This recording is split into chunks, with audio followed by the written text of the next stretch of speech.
আজকে আমি এখানে রুই মাছ দিয়ে আর কি আলু আর টমেটোর ঝোল করব, পাতলা ঝোল।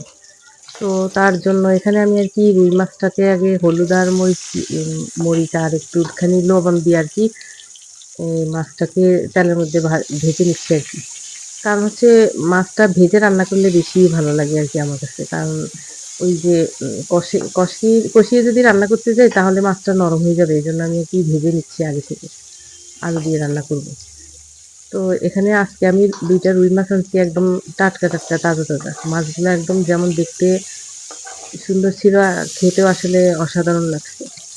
তো আমি এখানে মাছটাকে আগে ভেজে নিচ্ছি। এখন মাছ ভাজা তেলে আর কি বেশি পরিমাণে কিছু কাঁচামরিচ আর পেঁয়াজ দিয়ে দিলাম।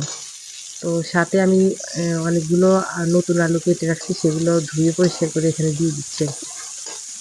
কারণ নতুন আলু আর হচ্ছে নতুন পেঁয়াজ এগুলো তাড়াতাড়ি সফট হয়ে যায় তাই একসাথে দিয়ে দিলাম আরকি। এখন এগুলোকে নেড়ে চেড়ে আরকি কিছুক্ষণ ভেজে নিয়ে আমি মশলাগুলো এড করে দিব আরকি। তো এখানে আলুর পরিমাণ দেখে আমি এখানে লবণ দিচ্ছি, পরে আবার এড করব। তো এখানে কম করে আর কি লবণ দিয়ে দিচ্ছি।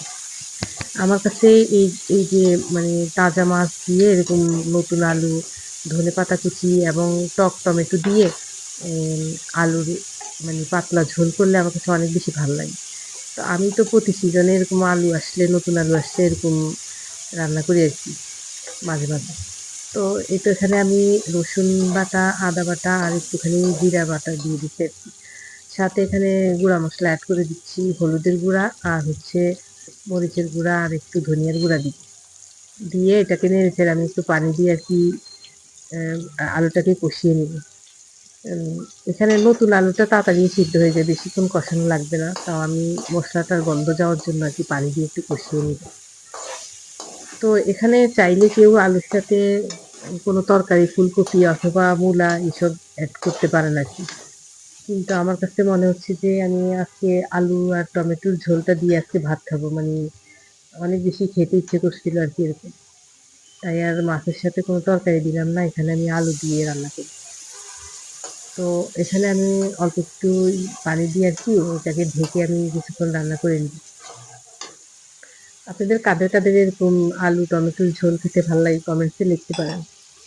আমার তো বেশ ভালো লাগে। আমি প্রায় রান্না করি আর কি যখন নতুন আলুর সিজন আসে আর কি। আর টাটকা মাছ বাজার থেকে আনি সেই সময় আর কি। আমার মাছগুলো অনেক বেশি মজার ছিল। আমি মানে যতটা আশা করিনি আর কি এতটা মজার হবে। কিন্তু আসলে তার চেয়ে বেশি মজার ছিল মাছটা। আমি তো আসলে মাছ বেশি খেতে পারি না। আমি তরকারির সাথে মাছ দিলে মানে তরকারিটা খাই, ঝোল খাই। কিন্তু আমার মাছ খেতে ইচ্ছে করে না। কিন্তু এই মাছটা আমি অনেক মজা করে খেয়েছিলাম আর কি। কেন জানি আমি মাছটা বেশি একটা খেতে পারি না। মাঝে, মাঝে আর কি মন চাইলে খাই ১ আধ পিস আর না হলে তরকারি ঝোল-টোল দিয়ে আর কি ভাত খেয়ে নিই। তো আমার এখানে আলুটা কষানো হয়ে গেছে। এখন আমি আর কি ঝোলের জন্য পানি দিয়ে দিচ্ছি। আমি যেহেতু পাতলা ঝোল করব তার জন্য আর কি এখানে বেশি পরিমাণে পানি দিয়ে দিচ্ছি। তো তারপরে এখানে আমি আর কি ওই যে টমেটোটা এড করে দিব আর কি।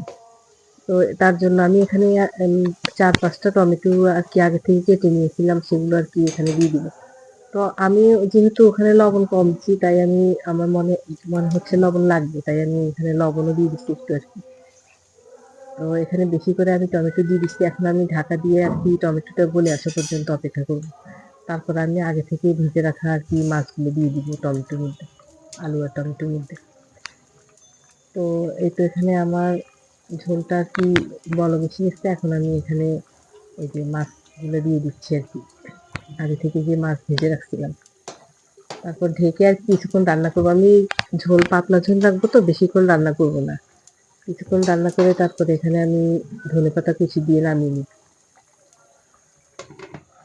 ভিডিওর এই পর্যন্ত যদি কেউ থেকে থাকেন আর আমার ভিডিওগুলো যদি আপনাদের কাছে ভালো লাগে তাহলে প্লিজ লাইক, কমেন্টস আর সাবস্ক্রাইব করে দিবেন।